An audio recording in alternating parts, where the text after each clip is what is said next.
नमस्कार, आपण पाहतात रयत संवाद न्यूज चॅनल। परांडा तालुक्यात माजी आरोग्यमंत्री तानाजीराव सावंत यांच्या पुतण्याचे बंड।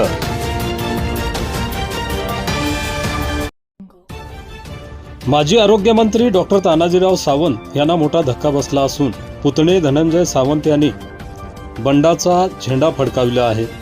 धनंजय सावंत यांनी जवळा जिल्हा परिषद व डोणजा जिल्हा परिषद येथून 2 स्वतंत्र अर्ज भरले आहेत। भूम-परांडा तालुक्यामध्ये 5 जिल्हा परिषद तर 11 पंचायत समिती अपक्ष अर्ज भरण्यात आलेले आहेत। परांडा तालुक्यातील राजकारणात मोठी यामुळे खळबळ उडाली आहे।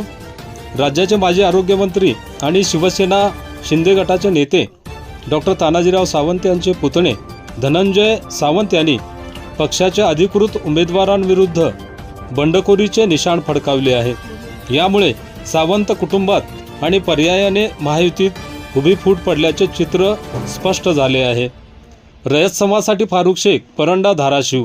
आपल्या परिसरातील बातम्या पाहण्यासाठी रयत संवाद न्यूज चॅनलला सबस्क्राईब करा, शेअर करा, लाईक करा। तुम्ही आताच उमेदवारी अर्ज भरून आलेला आहात, नेमके कुठं कुठं तुम्ही उमेदवारी भरलेली आहे?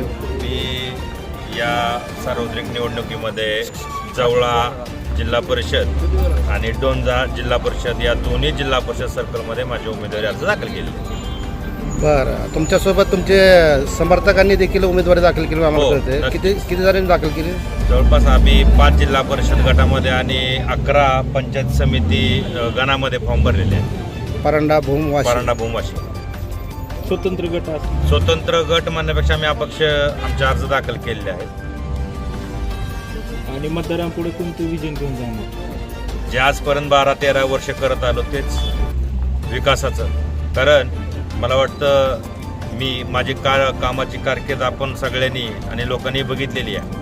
कारण 2012ला ज्यावेळेस बांधकाम सभापती झालो त्यावेळेस माझा कामाचा धडाका, उपाध्यक्ष झालो त्यावेळेसचा माझ्या कामाची पद्धत आणि जे काही मी सामाजिक काम या ठिकाणी करत आहे, निश्चित त्याची पोचपावती इथला मतदार राजा मला दिल्याशिवाय राहणार नाही।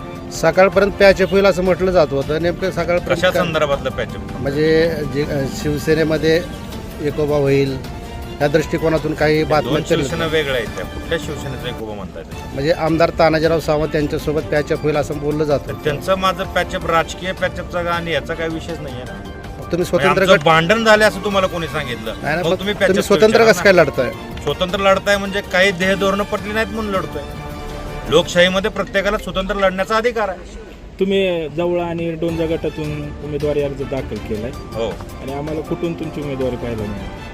मी बी दोन्हीकडून दोन्ही ठिकाणी लढणार तुम्ही? गरज असेल तिथल्या लोकांना माझ्या कामाची खरंच जर असेल तर दोन्ही ठिकाणी, असं काही नाही। ठीक आहे। अशाच नवनवीन घडामोडींसाठी रयत संवाद न्यूज चॅनलला लाईक करा, शेअर करा आणि सबस्क्राईब करायला विसरू नका।